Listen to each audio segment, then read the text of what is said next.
Hello all the aspirants.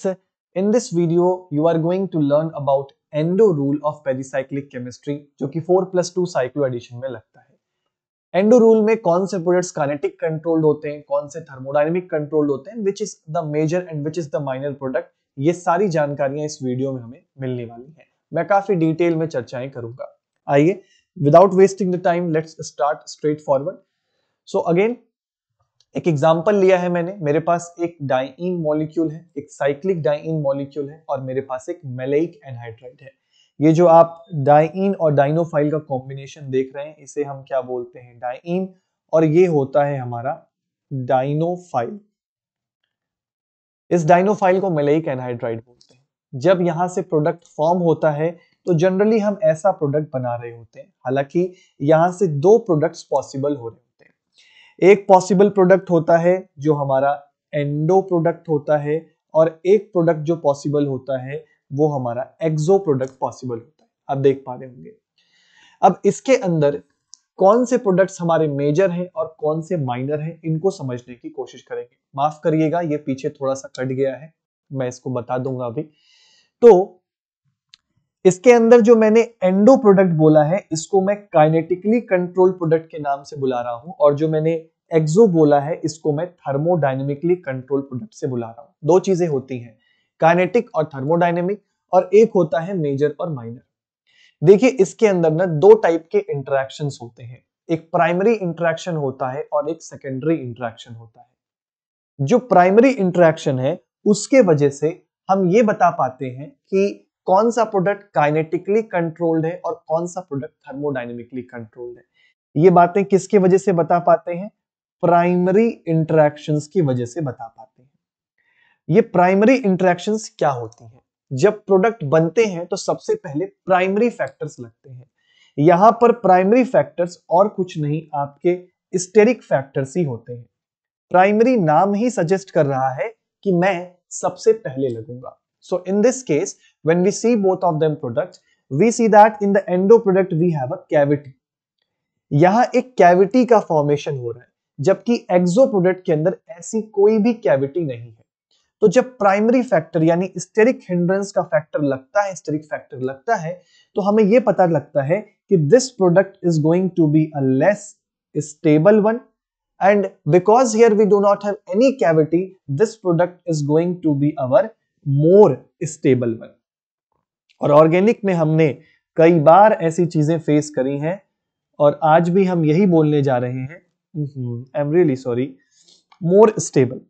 कि जो less stable product होता है वो आपका एक काइनेटिकली कंट्रोल्ड प्रोडक्ट होता है, और जो मोर स्टेबल प्रोडक्ट होता है वो एक थर्मोडायनेमिकली कंट्रोल्ड प्रोडक्ट होता है। ठीक है। और तो और जो थर्मोडायनेमिकली कंट्रोल प्रोडक्ट होते हैं वो स्लोली बनते हैं और ये फास्ट बनते हैं, ये भी आपको पता होगा। यानी जो प्राइमरी फैक्टर्स होते हैं यानी स्टेरिक फैक्टर्स होते हैं, वो ये डिसाइड करते हैं कि कौन टीसीपी का प्रोडक्ट है और कौन केसीपी का प्रोडक्ट है। लेकिन जब हम प्रोडक्ट में मेजर और माइनर प्रोडक्ट डिस्कस करने जाते हैं, वो डिसाइड करते हैं सेकेंडरी फैक्टर्स, और वो सेकेंडरी फैक्टर्स और कुछ नहीं, सेकेंडरी ऑर्बिटल इंटरेक्शन होते हैं। इनका नाम भी ये सजेस्ट कर रहा है कि सेकेंडरी फैक्टर्स हैं। आप इन्हें किस नाम से जानते हैं? सेकेंडरी ऑर्बिटल इंटरेक्शंस के नाम से जानते हैं। आपको ऐसा बोला जाता है, इन सेंटर्स पे जो पी ऑर्बिटल्स हैं और जो कार्बोनिल के पी ऑर्बिटल्स हैं, ये आपस में ऊपर नीचे होते हैं तो इंटरेक्शन करते हैं। That's why they are called as secondary orbital interaction. ऐसी सेकेंडरी ऑर्बिटल इंटरेक्शन सिर्फ एंडो फॉर्म में पॉसिबल होता है और एक्सो फॉर्म में नहीं होता। यानी सेकेंडरी फैक्टर्स डिसाइड करते हैं कि कौन सा प्रोडक्ट मेजर बनेगा और कौन सा प्रोडक्ट माइनर बनेगा। हमें सेकेंडरी फैक्टर्स कहते हैं कि फर्स्ट वाले केस में एंडो प्रोडक्ट में चूंकि सेकेंडरी ऑर्बिटल इंटरेक्शंस लग रहे हैं, इस वजह से हमने इसको मेजर बोला है, और आप आज तक ये वाला प्रोडक्ट मेजर के तौर पर बनाते आ रहे थे। लेकिन ये भी जान लीजिए कि ये प्रोडक्ट एक्चुअली में एक काइनेटिकली कंट्रोल प्रोडक्ट है, एक लेस स्टेबल प्रोडक्ट है। बड़ा कंफ्यूजन हो जाता है स्टूडेंट्स को, फिर से सुनिएगा। दो फैक्टर्स होते हैं, प्राइमरी फैक्टर और secondary factor. Primary factor TCP KCP बताएगा और सेकेंडरी फैक्टर मेजर और माइनर बताएगा। अगर इसका कॉन्सेप्ट आप समझ पा रहे हैं तो अब आगे चलेंगे, इसके एक्सेप्शंस को भी जानना बहुत जरूरी हो जाता है। ये एक बुक की कटिंग है, अगर आप इसकी राइटिंग को पहचान पा रहे हैं तो ये कैरोथस बुक की कटिंग है। ये कहता है to illustrate this aspect of stereoselectivity, the addition of maleic anhydride to cyclopentadiene gave almost exclusively the endo product. Major product endo मिलता है। कहता है thermodynamically more stable exo product, जो exo product है वो thermodynamically more stable है। exo product है वो thermodynamically more stable है and it yields less than 2%, वो बहुत कम बनता है। ठीक है, आगे आते हैं। अब जरूरी यह है कि इनके एक्सेप्शंस क्या है, कब हमें ये रूल नहीं लगाना है, कब ये फेल कर जाते हैं। जब आपके पास फ्यूरान जैसी कोई रिंग आ जाए या फुलवालीन जैसी कोई रिंग आ जाए तो ये रूल्स फेल कर जाते हैं। ये हैं आपके एक्सेप्शंस। एग्जाम में टपकेगा तो फिर आप गलती मत करिएगा। ये कटिंग देखिए, कहता है the product obtain from the cyclic diene furan and maleic anhydride and diene addition reaction of fulvalene do not obey the endo rule. वो जो पीछे हमने डिस्कस किया है उसी को एंडो रूल बोलते हैं कि सर एंडो वाला प्रोडक्ट मेजर बनता है। लेकिन दो ऐसे फिनोमिनन यानी दो ऐसे कंपाउंड्स, एक फ्यूरान और एक फुलवालीन, ये इस एंडो रूल को फॉलो नहीं करते। क्यों नहीं करते हैं? क्योंकि इनके पास ना ऑक्सीजन और डबल बॉन्ड्स होते हैं, ये ऊपर जाके भी इंटरेक्शन करते हैं। मैं इस चीज के डेप्थ में बिल्कुल नहीं जाऊंगा। क्या कह रहा है? The reason for this is that initial endo adduct easily dissociate at moderate temperature. यानी जब ये अपना एंडो एडक्ट बनाते हैं तो इनिशियल जो एंडो एडक्ट बनेगा यानी एंडो के लिए जो ट्रांजिशन स्टेट बनेगी वो डिसोसिएट कर जाती है, allowing the conversion of kinetic endoadduct into thermodynamically more stable exoisomer। यानी जो एंडोएडक्ट है वो डिसोसिएट कर जाता है और थर्मोडायनेमिकली मोर स्टेबल यानी एक्सो प्रोडक्ट यहां पर मेजर प्रोडक्ट के तौर पर सामने आते हैं। यानी एक बात याद हो जानी चाहिए, furan and fulvalene thermodynamically control product बनाएंगे, लेकिन अगर मैं साइक्लोपेंटाडाइईन लूंगा तो वो काइनेटिकली कंट्रोल प्रोडक्ट बनाएगा। हम काफी डीप में घुस गए हैं। ठीक है, फिर कह रहा है in other cycloaddition prolonged reaction time में lead to the formation of some exoisomer on the expense of endo. इसका क्या मतलब है सर? ये कह रहा है कि आप रिएक्शन को बहुत लंबे समय तक छोड़ देंगे ना तो कुछ एक्सोआइसोमर्स भी बन जाएंगे on the expense of endo. अगर आपको काइनेटिक और थर्मोडायनेमिक कंट्रोल प्रोडक्ट्स के बारे में पता है तो चूंकि थर्मोडायनेमिक प्रोडक्ट्स बहुत स्टेबल होते हैं, ये यहां से क्वेश्चन नहीं पुट अप होगा, ये आपके नॉलेज के लिए है। अगर आप किसी थर्मोडायनेमिक प्रोडक्ट को लंबे समय तक छोड़ दें तो वो तो स्टेबल है, लेकिन काइनेटिक प्रोडक्ट को लंबे समय तक के लिए छोड़ दें तो वो हो सकता है वो एक थर्मोडायनेमिकली कंट्रोल प्रोडक्ट में कन्वर्ट हो जाए। वो यही बात कह रहा है, प्रोलॉन्ग टाइम के लिए रिएक्शन को अगर छोड़ दिया जाए तब, या फिर आप टेम्परेचर भी बढ़ाने लगेंगे ना तो फिर जो आपका एक्सो प्रोडक्ट है उसकी परसेंटेज बढ़ने लगती है, क्योंकि हायर टेम्परेचर पर थर्मोडायनेमिकली स्टेबल प्रोडक्ट बनते हैं। ये सब जानकारी के लिए है, क्वेश्चन में ये नहीं पूछेगा। इसी चीज को हम ग्राफिकल एस्पेक्ट से भी समझ सकते हैं। ये जो पॉइंट आप देख रहे हैं यहां पर मैंने अपने रिएक्टेंट्स को रखा हुआ है। मान लीजिए हमने अपनी डाइईन रख ली और इसी के सामने मैं मेलेइक एनहाइड्राइड भी रख रहा हूं। अब जब ये 4+2 साइक्लो एडिशन करते हैं तो दो प्रोडक्ट्स बन सकते हैं।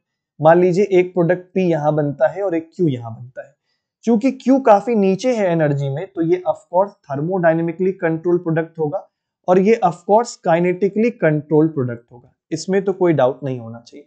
मैं एक्सेप्शन के केस की बात नहीं कर रहा हूं, मैं नॉर्मल केस की बात कर रहा हूं जो एंडो रूल को फॉलो करेंगे, मैं उन केसेस की बात कर रहा हूं जो एंडो रूल को फॉलो करेंगे, मैं उनकी बात कर रहा हूं। अब हमने देखा था अगर इस केस को पर्टिकुलरली देखा जाए तो काइनेटिकली कंट्रोल प्रोडक्ट ही क्या बना था? मेजर बना था, और थर्मोडायनेमिकली कंट्रोल प्रोडक्ट क्या बना था? माइनर। मेजर और माइनर डिसाइड करने के लिए फिर से सेकेंडरी ऑर्बिटल इंटरेक्शन, ये सेकेंडरी फैक्टर्स रिस्पॉन्सिबल थे। सही है।